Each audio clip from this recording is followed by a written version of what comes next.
চাচা আসসালামু আলাইকুম। ওয়ালাইকুম। ভালো আছেন আপনি? হ্যাঁ, আমি ভালো। আপনার নাম কি একটু জানতে পারি? ইনতাজ। মোহাম্মদ ইমতাজ আলী। আপনার বাসা কোথায়? বাসা ন্যাঙ্গা বাজার। ন্যাঙ্গা বাজার। ও মানে এইখানে কোথায় আসছেন আপনি? এখানে আসছি, এখানে হাট করি। মানে আপনি একজন ভবঘুরে মানুষ। হ্যাঁ হ্যাঁ, রাস্তায় রাস্তায় থাকেন, রাস্তায় রাস্তায় খান। হ্যাঁ। মানে যেখানে যা পান তাই খান, তাই করি। যে যেখানে যা দেয় তাই খান। হ্যাঁ। এই তো। আচ্ছা, যাই হোক, আপনি কি দুপুরে খাইছেন? দুপুরে হ্যাঁ, দুপুরে চা খাচ্ছি। চা খাইছেন। আচ্ছা, আপনার ছেলে মেয়ে কয়জন? 3 জন। 3 জন। আপনাকে ভাত দেয় না? ভাত দেয়। দেয়। আমি থাকি না বাড়ি। ও, আপনি বাড়িতে থাকেন না, আপনি একজন ভবেগুড়া মানুষ। আচ্ছা, বুঝতে পারছি।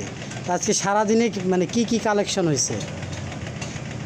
তাই চাল, এই যে আপনার এই যে ব্যাগটা যে দেখতে পাচ্ছি, এই ব্যাগের চাউল। চাউল আর কি কি একটু দেখা যাবে কি?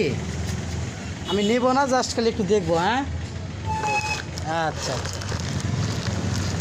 আমি দেখতেছি। ও, অনেক কিছু। যাই হোক, আমার পার্সোনাল জিনিস। আমি বোতল আর কি, উনি রাস্তাঘাটে প্লাস্টিকের বোতলও টোকায়, যার থেকে আসলে এই মুনাফা আসে।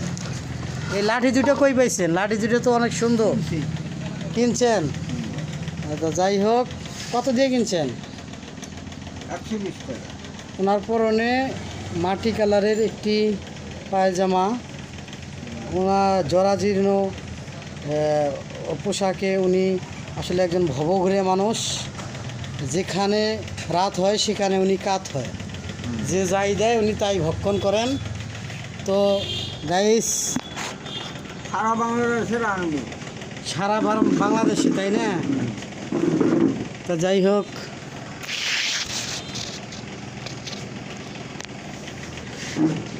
যেহেতু আপনি সারা বাংলাদেশে ঘোরেন, কিছু খান নাই, তাহলে আমি আপনাকে কিছু খাইতে দেবো। হ্যাঁ।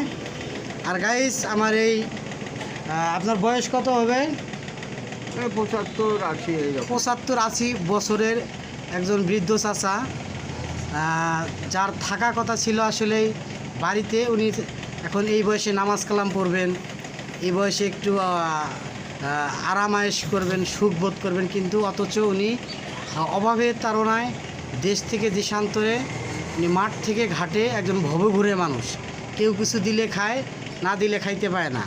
আসলে এই চাচার জন্য আপনারা সবাই একটু দোয়া করবেন।